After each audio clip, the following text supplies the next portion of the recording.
Hello viewers, আজকে আমরা আবারও অপারেশনাল এমপ্লিফায়ার নিয়ে আলোচনা করব। এর আগে আমরা অপারেশনাল এমপ্লিফায়ার নিয়ে আলোচনা করছিলাম।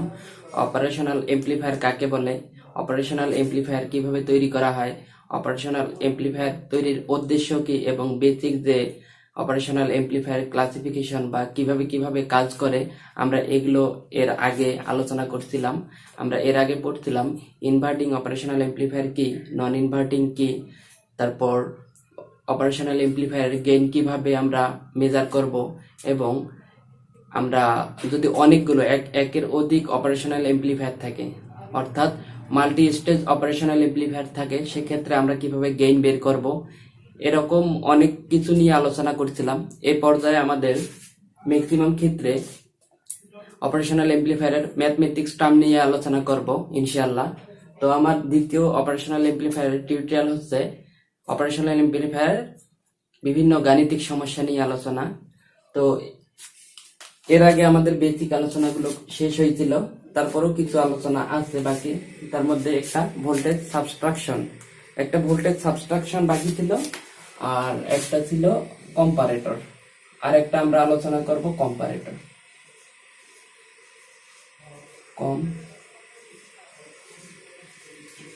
কম্পারেটর। এই দুটো নিয়ে আমরা আলোচনা করব, একটা ভোল্টেজ সাবস্ট্রাকশন বা সাবট্রাক্টর আর একটা কম্পারেটর। তো আমরা এটা নিয়ে আগে আলোচনা করি। সেটা হচ্ছে ভোল্টেজ সাবস্ট্রাক্টর বলতে এখানে আমরা দুইটা অপারেশনাল এমপ্লিফায়ার ইউজ করছি। এটা একটা ধরে নিলাম, এটা 1 নাম্বার অপারেশনাল এমপ্লিফায়ার, এটা 2 নং। এখন আমরা যদি আউটপুট ভোল্টেজ বের করতে চাই, তাহলে কিভাবে এই অপারেশনাল এমপ্লিফায়ারটার আউটপুট আমরা বের করতে পারি সেটা আমরা দেখব। তো এর আগের ভিডিওতে আমরা দেখছিলাম যে ইনভার্টিং অপারেশনাল এমপ্লিফায়ারের গেইন কিভাবে বের করে বা আউটপুট ভোল্টেজ কিভাবে বের করে এবং নন ইনভার্টিং এর কিভাবে বের করে, এটা দেখছিলাম। তো এটা দেখা যাচ্ছে যে এই মাইনাসে প্রথম যে অপারেশনাল এমপ্লিফায়ার, এর মাইনাসে আমরা সাপ্লাই দিচ্ছি, তার মানে অবশ্যই প্রথম যে অপারেশনাল এমপ্লিফায়ারটা এটা হচ্ছে একটা ইনভার্টিং অপারেশনাল এমপ্লিফায়ার হিসেবে কাজ করবে। তাহলে কিভাবে আমরা এইখানে ধরে নিলাম প্রথম অপারেশনাল এমপ্লিফায়ারের জন্য আউটপুট ভোল্টেজ হচ্ছে V1, তো তাহলে ভি ধরে নিলাম 01, এর আউটপুট ভোল্টেজ প্রথম অপারেশনাল এমপ্লিফায়ারের জন্য আউটপুট ভোল্টেজ V01। যেহেতু এটা ইনভার্টিং অপারেশনাল এমপ্লিফায়ার, সেহেতু আমরা এটা কিভাবে সলভ করতে পারি, সেটা হচ্ছে আমরা জানি V01, আমরা আগে বলছি ইনভার্টিং বলতে একটা পরিবর্তন আসবে। আমরা পজিটিভ যদি সাপ্লাই দেই তাহলে নেগেটিভ আউটপুটে নেগেটিভ পাবো, অথবা যদি পজিটিভ দেই নেগেটিভ, এরকম। তো ইনভার্টিং এর আমরা আউটপুট ইকুয়েশন বের করে সূত্র পড়ছিলাম ফিডব্যাক রেজিস্টর ইনপুট রেজিস্ট্যান্স, আমরা এটা করছিলাম। তো আমরা গেইন বের করছিলাম, এটা আউটপুট, এটা যদি এদিকে নিয়ে আসি ইনপুট, তাহলে আউটপুট ভাগ ইনপুট ইকুয়াল গেইন। তাহলে আমরা এর আগে জানছিলাম যে ইনভার্টিং অপারেশনাল এমপ্লিফায়ারের গেইন হচ্ছে -RF ভাগ R1। তাহলে এভাবে আমরা বের করতে পারি এটা। এখন এটা তো বের করলাম আউটপুট। এখন তাহলে এই আউটপুটটা হচ্ছে এই অপারেশনাল এমপ্লিফায়ারের জন্য ইনপুট, যেহেতু এখানে আমরা সাপ্লাই দিচ্ছি, আবার এইখানে দেখতেছি এই নেগেটিভে আবার V2 সাপ্লাই দিচ্ছি, তার মানে দ্বিতীয় অপারেশনাল এমপ্লিফায়ারটাও একটা আমাদের ইনভার্টিং অপারেশনাল এমপ্লিফায়ার হিসেবে কাজ করবে। তাহলে আমরা এই V01 এর জন্য একটা আউটপুট বের করি। আবার এই V01 হচ্ছে এটার ইনপুট V0, তো এটার জন্য একটা আউটপুট পাবো, সেটা হচ্ছে এটাকে ধরি V03 ধরি, এটা ইনপুটের জন্য যদি আউটপুট হয় V03 ধরি, তাহলে আবার কি এটা এই ইনপুটের জন্য এই অপারেশনাল এমপ্লিফায়ারটা ইনভার্টিং হিসেবে কাজ করতেছে। তাহলে আমরা আবার করব RF ভাগ ইনপুট কি এই সোর্সের জন্য, এই সোর্স যখন ইনপুট এই অপারেশনাল এমপ্লিফায়ারের জন্য, তাহলে ইনপুট কত R3, তাহলে R3, তাহলে এই আউটপুট ধরে নিলাম এই এই ইনপুট ভোল্টেজের জন্য এখানে আউটপুট পাবো আমরা V03। তাহলে এটাই লিখবো V01। আবার এটার জন্য তো একটা আউটপুট পাইলাম, এই V01 আমরা যদি দ্বিতীয় অপারেশনাল এমপ্লিফায়ারে সাপ্লাই দেই তাহলে তার জন্য একটা আউটপুট পাইলাম, ধরে নিলাম এইটা। এখন এখানে V2 আর একটা সাপ্লাই দিচ্ছি নেগেটিভ টার্মিনালে। তাহলে অপারেশনাল এমপ্লিফায়ার নেগেটিভ টার্মিনাল অথবা ইনভার্টিং টার্মিনালে আমরা যে V2 সাপ্লাই দিলাম এটার জন্য আবার একটা আউটপুট পাবো, সেটাকে ধরে নিলাম 02। তাহলে আবার এটা ইনভার্টিং অপারেশনাল এমপ্লিফায়ার, তাহলে আমরা লিখতে পারি মাইনাস। তাহলে মাইনাস দিয়ে আমরা কি লিখতে পারি, সেটা হচ্ছে RF। তাহলে এই সোর্সের জন্য input resistance R2 input resistance 2 এটা। এখন এটা ধরে নিলাম 2 ইকুয়েশন, এটা 3 ইকুয়েশন। এখন এই ইকুয়েশন গুলো থেকে আমরা এই V0 পেতে পারি। তাহলে V0 আমরা কিভাবে বের করব, এখন V0 তাহলে V আউট ইকুয়াল, এখন দেখতেছি যে এই দুইটা আউটপুট পাইলাম আমরা। সর্বশেষ আমরা যে এইখানে এই যে এই ইনপুটটার জন্য এই আউটপুট পাইলাম আর এই ইনপুটটার জন্য এই আউটপুট পাইলাম। এখন এই দুইটা আউটপুট যদি আমি যোগ করে দেই তবে আমরা এই V0 পাবো। তাহলে V0 equal V03 plus V02। তাহলে V03 কি মাইনাস RF ভাগ R3 V01। আচ্ছা, প্লাস এটার মান হচ্ছে মাইনাস RF ভাগ R2 V2। এখন এটা তো মাইনাস, এই মাইনাসে প্লাসে মাইনাস হবে। এখন এই মাইনাস আছে RF ভাগ R3 গুণন এই V01। এই V01 এর মান আমরা প্রথমেই বের করছি, এই অপারেশনাল এমপ্লিফায়ারের জন্য V01টা আমরা প্রথমেই বের করছিলাম। এটা এখন বসাই দিই, তাহলে মাইনাস এই V01 এর মান মাইনাস RF ভাগ R1 ইন্টু V1। তাহলে মাইনাস প্লাসে মাইনাস R2 V2 এটা পাইলাম আমরা। এখন এই ইকুয়েশনটাকে আমরা যদি আরো একটু সুন্দরভাবে সাজাই তাহলে কি হবে, এখানে মাইনাস আর এই মাইনাস, এই দুই মাইনাস মিলে প্লাস। তাহলে যদি প্লাস হয় এখানে থাকতেছে V0 ইকুয়াল, এখানে RF ভাগ 3 RF ভাগ R3 গুণন RF ভাগ R1 V1 আর এই মাইনাস RF ভাগ R2 V2। এটাকে যদি আমরা আর একটু সুন্দর করে সাজাই সেটা হবে এটাই, আর সাজার দরকার নেই। তাহলে আমরা আউটপুট ভোল্টেজ পাইলাম এটা। তো এভাবে আমরা যদি আমাদের ভোল্টেজ অপারেশনাল এমপ্লিফায়ারের ভোল্টেজ সাবট্রাকশন সেটা ইনভার্টিং টার্মিনালে হয় সাপ্লাই গুলো, তাহলে আমরা এই ভোল্টেজ সাবট্রাকশনের এই ফর্মুলা অবলম্বন করে আমরা ম্যাথমেটিক্স বা গাণিতিক সমস্যা সলভ করতে পারি। তো আশা করি এখন বোঝা গেছে। তো বিষয়টা এইখান থেকে যদি আমাদের একটা ম্যাথ আসে, দেখলাম যে এখানে একটা ম্যাথ আছে, তাহলে ম্যাথটা কিভাবে আমরা সলভ করতে পারি তো দেখি। তাহলে আমাদের সর্বশেষ আউটপুট আসছে এটা, তাহলে এগুলো মুছাই দিলাম।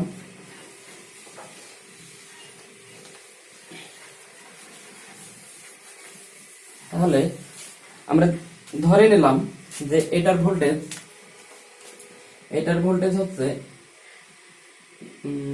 2 মিলিভোল্ট, এটা হচ্ছে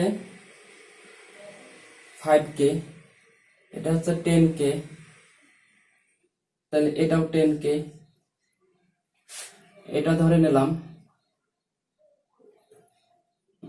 6k, আর এটা ধরে নিলাম 7k। এখন আমি বের করতে বললাম, হ্যাঁ V1 এর 2 মিলিভোল্ট আর এটা ধরলাম 3 মিলিভোল্ট। এখন বললাম যে আমাদের আউটপুট ভোল্টেজ কত, তাহলে এই ইকুয়েশনটা থেকে আমরা যে এতক্ষণ ডিসকাশন করলাম বা আলোচনা করলাম, এই ইকুয়েশনটা থেকে আমরা এখন আউটপুট ভোল্টেজ বের করব। তো কিভাবে বের করব আমরা আসেন দেখি। আগে V01 প্রথম, এর জন্য আমরা V01টা বের করি। তাহলে V01 কত বের করব আমরা জানি, -RF ভাগ R1 গুণন V1। তাহলে কত বের হবে, RF হচ্ছে 10, R1 হচ্ছে 5 গুণন V1 হচ্ছে 2। তাহলে 5 দুগুণ 10, 2 দুগুণ 4, তাহলে -4 কি মিলিভোল্ট। তাহলে এর আমরা পেয়ে গেলাম, এর আউটপুট পেয়ে গেলাম 4 মিলিভোল্ট। এখন 4 মিলিভোল্ট যে পেয়ে গেলাম, এই 4 মিলিভোল্ট আবার এই দ্বিতীয় অপারেশনাল অ্যাম্প্লিফায়ারের জন্য ইনপুট হিসেবে কাজ করবে। তাহলে এই ইনপুটটা যদি সাপ্লাই করি, তাহলে যে V03, এই V03 এই 2 নং ইকুয়েশনে বসাতে পারি। তাহলে V03 ইকুয়াল আমরা পাইলাম কি -RF ভাগ R3 V01। তাই বসাই দেই, -RF এর মান 10, R3 এর মান কত 6 গুণন V01 এর মান কত -4। এই মাইনাস মাইনাসে প্লাস হয়ে যায়। তাহলে কত হয়, এখানে 3, এখানে 5, 4 5 20, তার মানে 20 ভাগ 3 মিলিভোল্ট। তাহলে V03 হচ্ছে আমাদের 20 ভাগ 3 মিলিভোল্ট, এটা আসলো। এবার V02, তার মানে এই V2 ইনপুটের জন্য আমাদের আউটপুট এটা পাই, এটা বের করব। তো এটা যদি বের করতে চাই তাহলে কিভাবে করব, V02 ইকুয়াল RF এর মান কত 10 আর R2 এর মান কত 7 গুণন V2 এর মান কত 3। তাহলে 3 10 30, তাহলে এখানে আর থাকে -30 ভাগ 7 মিলিভোল্ট। তাহলে V02 পেয়ে গেলাম। এখন V02 পেয়ে গেলাম, তো এটা হচ্ছে V03, এটা হচ্ছে V02। এই দুটো যদি আমরা সামেশন করি তাহলে আউটপুট ভোল্টেজ পেয়ে যাব। তাহলে V আউটপুট ইকুয়াল V03 এর মান কত 20 ভাগ 3, এই 20 ভাগ 3 মাইনাস এই মাইনাস, তারপর V02 এর মান আবার এখানে আবার মাইনাস, এই মাইনাস প্লাস 30 ভাগ 7, এটা হচ্ছে মিলিভোল্ট। তো আশা করি এই ম্যাথটা বোঝা গেছে। এখন আমরা কম্পারেটর নিয়ে একটু আলোচনা করব। হালকা একটু কম্পারেটর নিয়ে আমরা আলোচনা করি। সেটা তো কম্পারেটর বলতে, এখানে এটা যদি আমাদের একটা অপারেশনাল এমপ্লিফায়ার হয়, তো এটা মাইনাস, এটা প্লাস, এটা ফিডব্যাক রেজিস্টার, এটা একটা ইনপুট, এটা একটা ইনপুট। ধরে নিলাম এটা V1, এটা V2। এখন আমরা বলি যে কম্পারেটর কখন হয়, কম্পারেটর হচ্ছে যখন আমরা এর আগে অঙ্কগুলো করলাম, হয় পজিটিভ টার্মিনালে সাপ্লাই দেই অথবা নেগেটিভ। যেমন এই অঙ্কটা সবসময় আমরা নেগেটিভ টার্মিনালে, তার মানে ইনভার্টিং পয়েন্টে বা ইনভার্টিং ইনপুট টার্মিনালে আমরা ভোল্টেজ অ্যাপ্লাই করতেছি।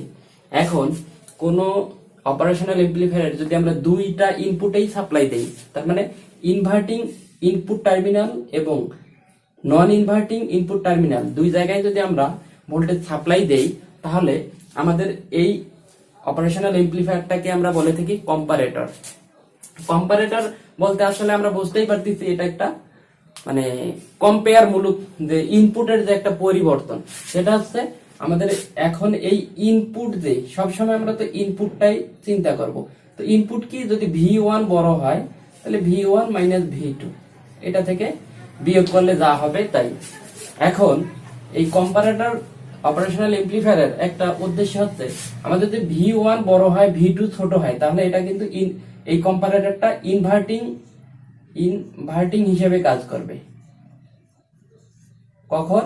V1 যখন বড় হবে V2 অপেক্ষা, যখন V1 V2 অপেক্ষা বড় হবে তখন আমাদের ইনপুট ভোল্টেজটা এরকম আসবে V1 মাইনাস V2।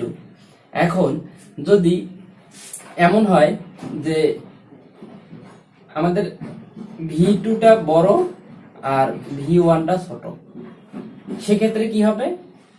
এটা তো এই ক্ষেত্রে আসতেছে আমাদের input voltage equal V1 minus V2। আর যদি আমাদের এরকম হয় নন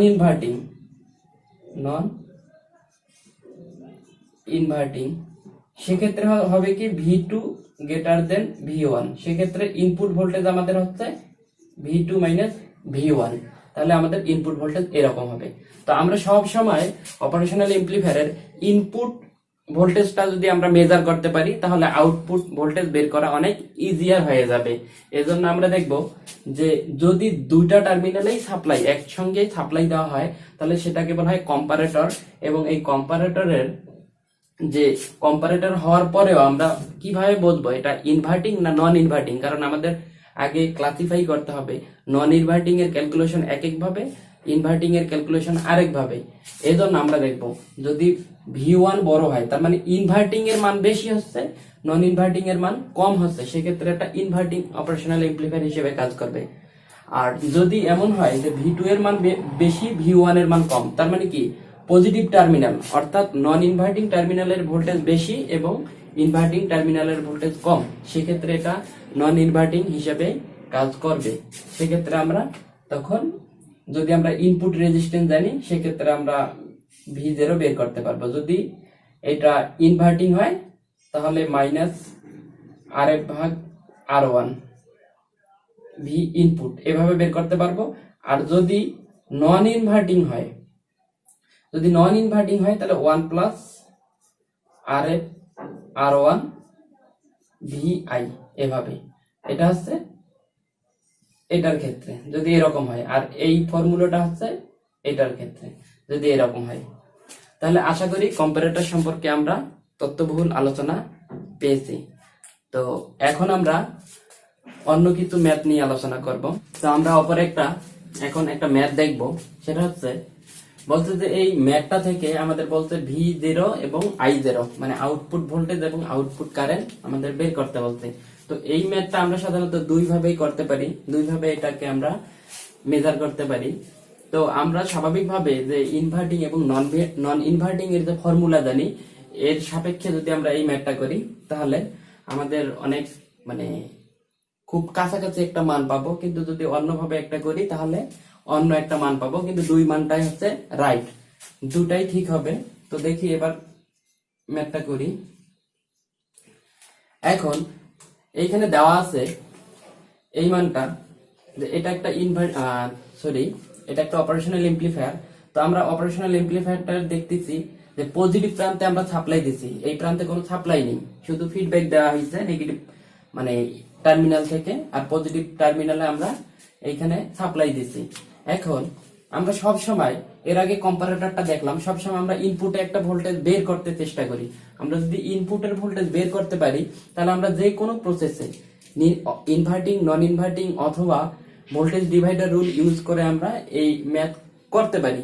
এজন্য আমরা আগে ইনপুট ভোল্টেজ বের করার চেষ্টা করব। তার মানে আমরা এনিহাউ এই জায়গায় একটা ভোল্টেজ বের করার চেষ্টা করব, এই জায়গায় ভোল্টেজটা কত এটা বের করার চেষ্টা করব। ধরে নিলাম এই জায়গার ভোল্টেজটা হচ্ছে V2 আর এই জায়গার ভোল্টেজ তো জানি V1, কিন্তু ভোল্টেজ নাই, ধরে নিলাম V1 এইখানের ভোল্টেজ। এখন আমরা এই যে আর্থিং আছে এটা যদি আমরা একটা ক্লোজ করি এই সার্কিটটা, তাহলে এই সার্কিটের সাহায্যে আমরা এটা একটা দেখা যাচ্ছে সিরিজ সার্কিট। তো সিরিজ সার্কিটে আমরা জানি ভোল্টেজ ডিভাইডার রুল ইউজ করে ভোল্টেজ বের করা যায়। তাহলে আমরা ভোল্টেজ ডিভাইডার রুল ইউজ করি, তাহলে V2 বের করতে পারবো। তাহলে মোট ভোল্টেজ 9 গুণন ওই শাখার রেজিস্ট্যান্স 2 এর যোগফল 20 যোগ 10 তাহলে 30, তাহলে 9 দুগুণ 18 আর এইদিকে আসছে 30, এটা ক্যান্সেল, তাহলে 6, তাহলে আমাদের আসতেছে 6 ভোল্ট। তাহলে এই প্রান্তের V2 এর মান 6 ভোল্ট। এখন ইনপুট আমি কিভাবে বের করব? তাহলে অবশ্যই যেহেতু এর মান নাই আর V2 এর মান আছে, তাহলে ইনপুট ভোল্টেজ আমরা কিভাবে বের করব? V2 মাইনাস V1, V2 এর মান 6 আর V1 এর মান হচ্ছে 0, তাহলে 6 ভোল্টেই হচ্ছে। যেহেতু V2 এর মান বড় এবং V2 টা হচ্ছে আমাদের পজিটিভ টার্মিনালে সংযুক্ত, তাহলে অবশ্যই এই অপারেশনাল এমপ্লিফায়ারটা আমাদের নন ইনভার্টিং অপারেশনাল এমপ্লিফায়ার হিসেবে কাজ করবে, কারণ আমরা এই টার্মিনালটাকে বলি নন ইনভার্টিং টার্মিনাল। তাহলে নন ইনভার্টিং টার্মিনালের যে গেইনের সূত্র, এই সূত্রের সাহায্যে যদি আমরা ফেলি, সেক্ষেত্রে আমরা যে জিনিসটা পাই V0 ইকুয়াল 1 প্লাস RF ভাগ, আমরা এটা RF ভাগ যদি আমরা R1 করি, সেক্ষেত্রে আমরা আচ্ছা এর ইনপুটে আমরা দেখতেছি কোনো রেজিস্ট্যান্স নাই, তো এর ইনপুটে একটা রেজিস্ট্যান্স আছে, সেটা হচ্ছে মানে আমরা এর আগেই বলছিলাম অপারেশনাল এমপ্লিফায়ার বা অপএম এর ইনপুট ইম্পিডেন্স অনেক হাই থাকে। তাহলে ওই ইনপুট ইম্পিডেন্স হাই বলতে ইনফিনিটি গুণন আমাদের ইনপুট রেজিস্ট্যান্স আর ইনপুট ভোল্টেজ কত 6, তাহলে 1 প্লাস RF এর মান হচ্ছে 1, ইনফিনিটি বলতে এটা 1 ভাগ 0, এভাবে লেখা যায় 1 সামথিং 0 ইজ ইকুয়াল ইনফিনিটি গুণন 6, তাহলে এটার মান কত হয়ে যায় 0, তাহলে 0 1 যোগ 0 তাহলে 1, তার মানে 6 ভোল্ট, তাহলে আউটপুট হচ্ছে আমাদের 6 ভোল্ট। তাহলে আমরা যদি এইখানে একটা যদি আমরা লুপ করি, তাহলে আমরা আউটপুট কারেন্ট বের করতে পারবো। তাহলে এটা একটা সিরিজ সার্কিটের মতো আচরণ করবে। তাহলে I0 সমান আমরা লিখতে পারি V0 ভাগ R0, V0 কত 6, R0 হচ্ছে 2 কিলো, তাহলে কত হয় 3 দুগুণ 6, তাহলে 3 মিলি এম্পিয়ার। এভাবে একটা অঙ্ক করতে পারি, অথবা আমরা অন্যভাবে একটা অঙ্ক করতে পারি, সেটা হচ্ছে আমরা এই V2 টা বের করে নিলাম, V2 টা আমরা 6 ভোল্ট বের করে নিলাম, তাহলে আমাদের ইনপুট ভোল্টেজ কত হবে? V2 মাইনাস V1 বলতে 6 মাইনাস 0 ইকুয়াল 6 ভোল্ট, এটা বের করলাম আমরা। এখন আমরা আউটপুট ভোল্টেজ বের করব। আউটপুট ভোল্টেজ কি? সেম ভাবে আমরা এটা যদি করি,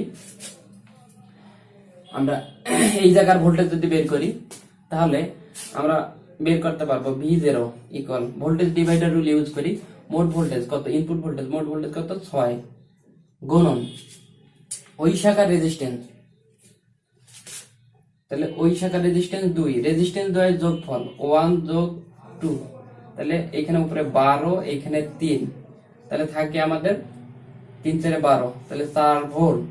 তাহলে আউটপুট কারেন্ট বা লোড কারেন্ট V0 ভাগ R0, V0 কত 4 ভোল্ট, এটা হচ্ছে 2, তাহলে আসতেছে আমাদের এটা তো কিলো, তাহলে মিলি এম্পিয়ার, তাহলে I0 2 মিলি এম্পিয়ার। তাহলে এই ম্যাথটা আমরা যদি ইনভার্টিং এবং নন ইনভার্টিং এর ফর্মুলায় ফেলি, তাহলে আমাদের 3 মিলি এম্পিয়ার আসে, এবং এটা যদি আমরা স্বাভাবিকভাবে অঙ্কটা করতে চাই, এমনিতেই স্বাভাবিক ফর্মুলায় যদি করতে চাই, তাহলে 2 মিলি এম্পিয়ার আসে। দুটাই রাইট, কিন্তু আমি বলবো যে এই ফর্মুলাটা আমাদের মানে যে অপএম এর যে বেসিক ফর্মুলা বা বেসিক নিয়ম বা রুলস যেভাবে মেনে চলে, সেক্ষেত্রে আমাদের এই নিয়মটা হচ্ছে অ্যাপ্রোপ্রিয়েট নিয়ম, আর এটা হচ্ছে অ্যাপ্রক্সিমেট, এটা এক্সাক্ট মেথড, এটা অ্যাপ্রক্সিমেট, তার মানে এটারও অ্যান্সার হবে, এটাও অ্যান্সার হবে। তো আপনারা যেটা ভালো লাগে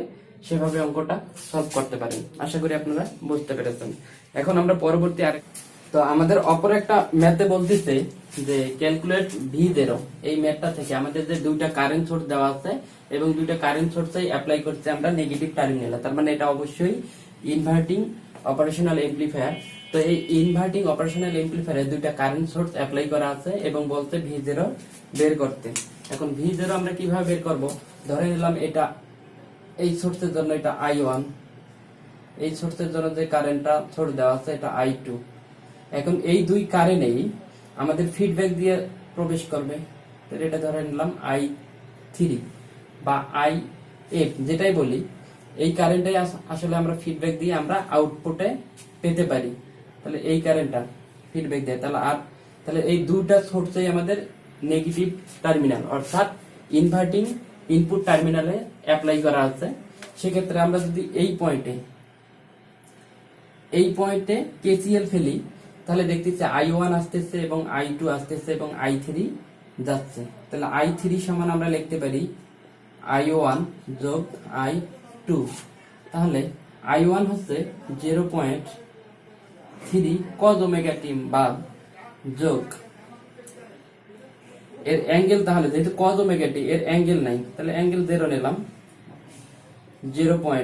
I2 এর মান 0.2 cos ওমেগা টি, তার মানে এরও অ্যাঙ্গেল নাই, 2 অ্যাঙ্গেল অফ 0। এটা I3 এর মান এত এম্পিয়ার। তাহলে কারেন্ট কত আসলে 0.5 অ্যাঙ্গেল অফ 0 এম্পিয়ার। এটা হচ্ছে I3 এর মান। এখন এই I3টা কি, এই দিক দিয়ে ফ্লো হচ্ছে, তার মানে এই I3 এই পয়েন্ট আর এই পয়েন্ট দিয়ে ফ্লো হচ্ছে। তাহলে এই দুই প্রান্তের পটেনশিয়াল ডিফারেন্সের কারণেই আমাদের বলতেছি যে এই দুই প্রান্তের পটেনশিয়াল ডিফারেন্সের কারণেই হচ্ছে আমাদের I3 ফ্লো হচ্ছে। আমরা এটাই জানি, কারণ আমরা জানি দুই প্রান্তের বিভব পার্থক্যের সমানুপাতিক আমরা কারেন্ট হিসাব করি। তাহলে এই প্রান্তের ভোল্টেজ হচ্ছে কি V0, তাহলে এই প্রান্তের ভোল্টেজ V0 আর এই প্রান্তের ভোল্টেজ ধরে নিলাম V1 এবং এই প্রান্তের ভোল্টেজ সাধারণত আমরা 0 ধরবো। তাহলে আমাদের যেহেতু এই প্রান্ত ইনপুটের সাপেক্ষে এটাকে আমরা বড় হিসাবে ধরবো, তাহলে V1 মাইনাস V0 ভাগ আর এফ, এটা হচ্ছে I3 কারেন্টের সমান। তাহলে আমরা I3 এর মান পাইছি 0.5 অ্যাঙ্গেল অফ 0। এখন minus V0 equal 0.5 angle of 0 গুণন RF এর মান হচ্ছে 20K। তাহলে আসতেছে এটা মিলি এম্পিয়ার, সরি এটা মিলি এম্পিয়ার ছিল, তাহলে এই কারেন্ট গুলো মিলি এম্পিয়ারে, তাহলে এটা কারেন্টও মিলি এম্পিয়ারে। কিলোর সঙ্গে মিলি গুণ করলে আমাদের ভোল্টেজ পাবো। তাহলে আমাদের কত আসে, অবশ্যই যদি -1 দ্বারা গুণ করি তাহলে মাইনাস এই দিকে আসে। তাহলে 20 দিয়ে যদি 0.5 কে আমরা গুণ করি তাহলে আসে 10 অ্যাঙ্গেল অফ 0। তো এই মাইনাসটা ক্যান্সেল হওয়ার জন্য আমরা অ্যাঙ্গেল যদি আমরা বিপরীত করে দেই, তাহলে অ্যাঙ্গেল বিপরীত করা বলতে 180 ডিগ্রি শিফট করব। মানে এরকম এইখানে একটা অ্যাঙ্গেল যদি 0 ডিগ্রি হয়, এই অ্যাঙ্গেলটা এই জায়গায় 180 ডিগ্রি এরকম।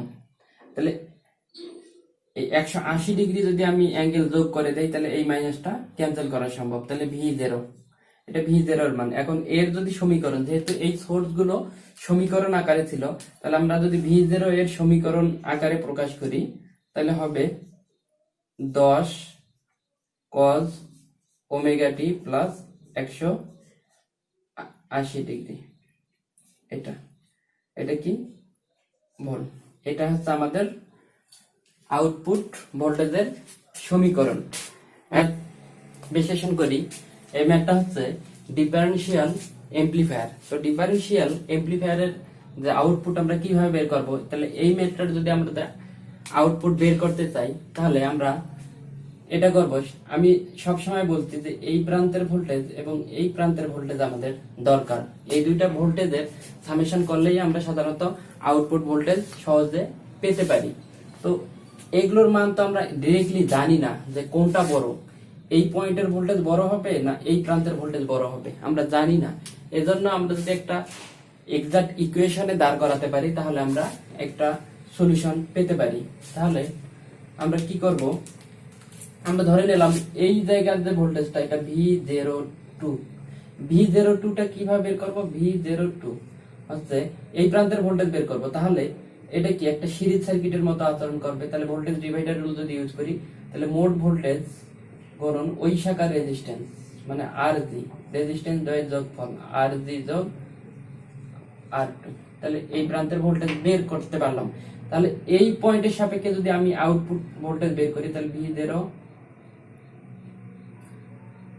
V02 প্রাইম আমি ধরলাম, তাহলে এই ইনপুট ভোল্টেজের জন্য যদি আউটপুট বের করি তাহলে V02 প্রাইম ধরলাম, তাহলে আমরা কি পাবো, যেহেতু পজিটিভ প্রান্তে এই ভোল্টেজটা পজিটিভ প্রান্তে আমাদের ইনপুট হচ্ছে, তাহলে অবশ্যই এটা নন ইনভার্টিং এর সূত্র হচ্ছে 1 প্লাস RF ভাগ R1 গুণন মোট ভোল্টেজটা, ইনপুট ভোল্টেজটা 02, এটা এই ফর্মুলাটা।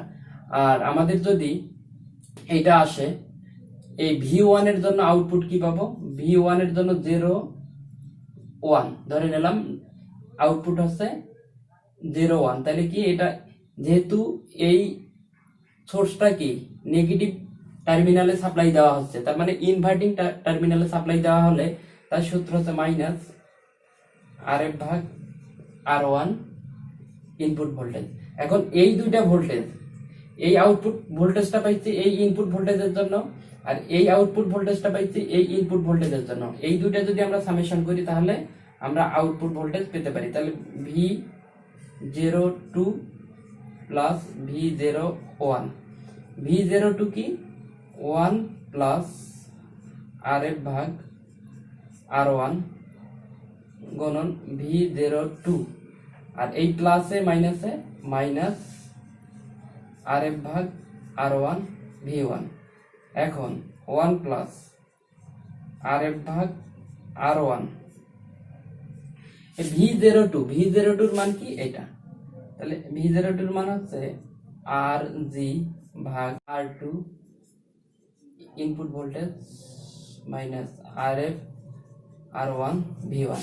তো আমরা সাধারণত একটা জিনিস লক্ষ্য করব, আমরা যদি যে কোনো সার্কিট অপেমের যে কোনো সার্কিট থেকে আমরা যদি অ্যানালাইজ করতে পারি যে আমরা ভোল্টেজগুলো, আউটপুট ভোল্টেজগুলো বা কোনো একটা বিন্দুর ভোল্টেজগুলো কিভাবে ফাইন্ড আউট করব, এই ফাইন্ড আউট পদ্ধতিতে গুলো যদি আমরা খুব ক্লিয়ারলি বুঝতে পারি তাহলে আমরা আউটপুট ভোল্টেজ বের করতে পারবো। আর যদি না পারি তাহলে সমস্যা হয়ে যাবে। এজন্য আমাদের আগে বুঝতে হবে যে অপেমের যে ক্যালকুলেশন গুলো এগুলো কিভাবে কাজ করে এবং কিভাবে ফাইন্ড আউট করব এগুলো।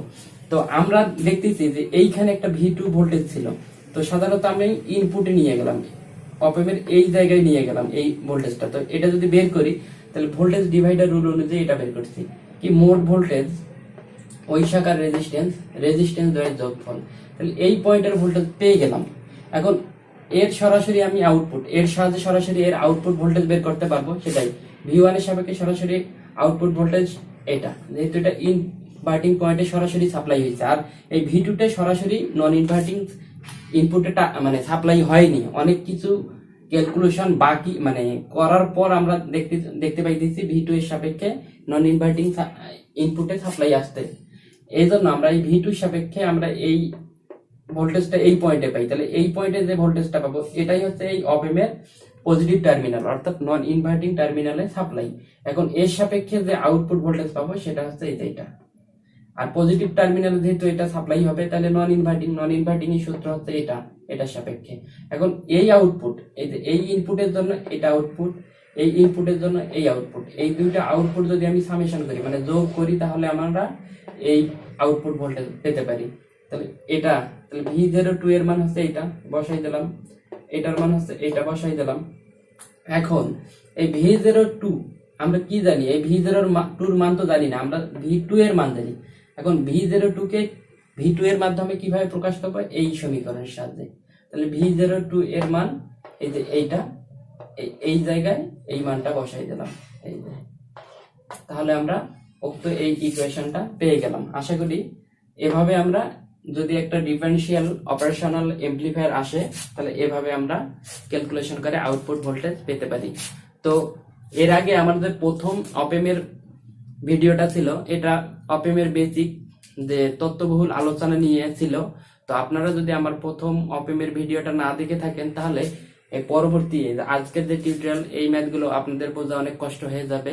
তো এজন্য আমি আশা করব যে আপনারা আমার যে আগের যে ভিডিওটা আছে, আমার অপেমের যে আগের ভিডিওটা আছে এটা আপনারা আগে দেখবেন, তারপর এটা দেখবেন, এবং আমার আরেকটা তৃতীয় অপেমের আরেকটা তৃতীয় নাম্বার টিউটোরিয়াল আসবে, সেটা হচ্ছে ডিফারেন্সিয়েটর এবং ইন্টিগ্রেটর সম্পর্কিত। তো আশা করি আপনারা আমার পাশে থাকবেন। ধন্যবাদ।